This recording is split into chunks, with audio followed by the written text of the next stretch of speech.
Hello there, people of the universe. My name is MichSciFi, and welcome to a review of The Amazing Spider-Man 1. Before we get started, I want to say again, thank you to all the lovely and encouraging comments on the Paranormal Activity review. I have had Lucy ask me if I can review the follow-up sequels, so at some point I am going to have to force myself to watch the follow-up ones, and who knows, maybe I'll enjoy them, but let's be honest, I fucking won't. So with that out of the way, let's get into TASM 1, which I've watched many times, but for the sake of this review, I bought the 4K version and watched it again. So, of course, this film stars Andrew Garfield, Emma Stone, Martin Sheen, Sally Field, Rhys Ifans, and Dennis Leary. And straight away, this film, this series of Spider-Man films, this incarnation portrayed by Andrew and directed by Mark Webb is very special to me. I grew up with this Spider-Man. It means a lot to me. If you've seen my Let's Play of Spider-Man PC, spoilers, I only wear one suit throughout the entire game, and it is the TASM 2 one. One of the reasons why I was so excited to play the game on PC was because I knew without a shadow of a doubt modders would go for it and bring the TASM 2 suit to life. One of my biggest hopes for the PS5 sequel is that they give us the TASM 2 suit. Focusing on this film, right away, I have got so many great things to say about it.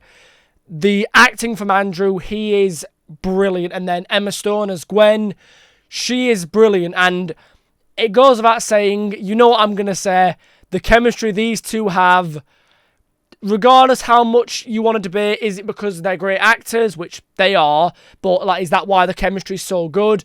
Or is it because they were dating IRL? Either way, I've got a feeling it was a case of maybe 70-30 to their acting, because they are both tremendous actors. This is actually the second film I've reviewed with Emma Stone. So it's weird going from Zombieland back to her as Gwen. She's brilliant in both, and in both roles, she has that, I'm trying to describe what I mean. She has a warm presence that if you were around either of the characters, but maybe more so Gwen, you would feel comfortable.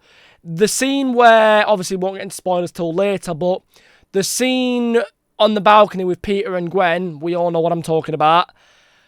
The way he trips over his words, the way he stumbles, the way he's clearly not sure what he wants to say or what he's trying to say or what he's going to say, because Gwen is just giving him butterflies, and watching it, you get it as well. Like you can't help but gush and be like, oh, they're so cute. And truly, they are brilliant, and the chemistry with all of the characters, I don't want to say it carries this film, but it definitely is one of the strongest things about this film. For example, the chemistry between Peter and Gwen's dad. While it's a lot more confrontational, the natural chemistry, is chemistry the right word? The way the actors bounce off of one another, both in the dinner scene, but also in when he goes to the police station a few days later, in both scenes, something just works and you can believe that this is real and it's not acting. I hope that makes sense. And then Martin Sheen and Sally Field. Obviously, we all have got an attachment to Uncle Ben and Aunt May in the first Raimi film. Those two are brilliant. There's no denying that. There's no disputing that. But there's something about this film's portrayal of Uncle Ben and Aunt May that is also, in its own very unique way, iconic. Obviously, we don't spend a lot of time with Uncle Ben, as Spider-Man films go. With this film, the time we do spend with him, it's brilliant. And to quote Peter, he is a pretty great dad. He does his best, and while in some sequences he's a little hard on Peter, the voicemail that he leaves Peter, again, trying to stay out of spoilers as much as I can, regardless of how old the film is, I still want to avoid spoilers to be safe. That voicemail, it's beautiful. And then Sally Field as Aunt May, she's phenomenal as well. She doesn't in any way try to copy Rosemary Harris. She does her own thing. The only thing both do the same is be a brilliant mother figure / aunt figure, parental figure to Peter. It really is brilliant, and I do not have enough great things to say about the actors in this film. I didn't say his name when reading out the cast, but the person who plays Flash, I'm not sure which of these names is him. This version of Flash I like more, just because we get a little bit more time with him, and I really do appreciate that. Musical score in this film, absolutely tremendous. The cinematography as well, mind-blowing. I don't think, well, maybe it is, but I don't think we can argue that the TASM films has got some of the best cinematography for Spider-Man web swinging. It truly is phenomenal. And while a lot of people do prefer Spider-Man during the day, the nighttime web swinging that we get during the third act, during the climax of this film, it's brilliant.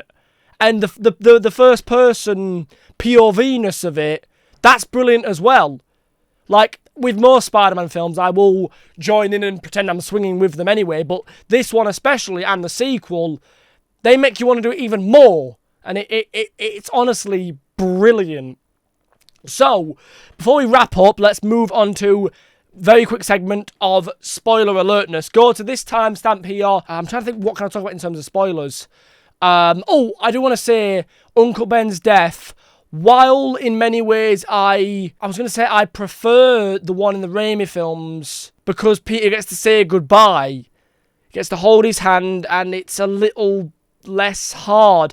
In this one, the reason I think it's better is just because of how more dark it is, in the sense of he doesn't even get to say goodbye. Like, one thing Andrew Garfield does brilliantly is show pain, and we'll get to that in TASM too, but he truly is a fantastic actor, and when he's acting out his heart in that sequence with when he loses Uncle Ben, he's trying to like he doesn't know what to do, and he just goes, oh God, and he's just shaking in fear and anger and grief and heartbreak.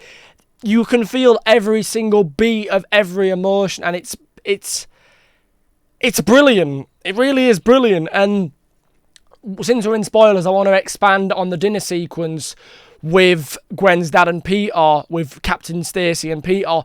While it's a pivotal moment in Peter's journey to being Spider-Man, because he's like, when Peter's defending Spider-Man by saying, he's protecting people from bad guys, but then Captain Stacy makes the very good point that so far Spider-Man hasn't been much of a hero, more just a vigilante going after one guy. And while you can definitely see in Peter's face that he's realising, and then this leads to him being a hero, saving that boy on the bridge, and he is now Spider-Man. It's brilliant. At the same time, though, there are moments in that scene during the dinner where I really don't like Captain Stacy. He comes across as a bit of an arse, and maybe that's the Peter part of me that isn't listening to what he's actually trying to get at. But there's just, when they're talking and Peter says, if I wanted the car thief off the streets, he would be, and then Peter says, so why wasn't he? And it's the look that George gives Peter. It's like he's just came into his house on Christmas Day and pissed in his wife's mouth. Like, he's not insulting you, they're just having a conversation, and I get vibes of maybe Captain Stacy's got a bit of a fragile ego, but maybe that's not what it is and I'm looking at it wrong. But I don't know, there's moments I just don't like him. I don't like him, but maybe that's the point. The actor does a brilliant job of being that role. The way he helps Peter in the end, that's brilliant. Though I was going to go into the whole leave Gwen out of it when he dies, but we could go into that more with TASM too. But I'll just briefly say here about that. I don't like that. I hate that he does that, because it's like, again, I will get into it more with a sequel, but I'll just say briefly now, my guy, I know she's your daughter and you love her, but you did not have any fucking right to say that. You don't control what she does, and we'll get into it more when we come to TASM 2. But yeah, as we wrap up, I'm going to give TASM 1 3.5 stars. I very nearly wanted to put it at 4 because I was thinking, okay, why is it not 5? Why is it not 4.5? Why is it not 4? Etc. And I can't pinpoint exactly because I think I said it last time, but I'll say it again here. For me, 3 stars is the average rating. Good film, loved it, would watch it again. Anything above that is really spectacular or really amazing. So that's why I'm going to say this is 3.5. I want to say 4, but that's just because I'm worried that I'm not giving enough praise with 3.5. But it's like, no, 3.5 is still really good. I could maybe on another day say 4. But for now, I'm going to say 3.5. What I'll say every time is it's a brilliant film. It's amazing. And yeah, it's tremendous. So thank you guys for watching. Be kind, be good to one another. And I'll see you soon. Bye. I'm a living legend. You ain't heard yet, you not get the message. From the moment that I'm stepping in, I get a couple weapons. Yeah, I turn to a beast when I'm repping. I'm a living legend.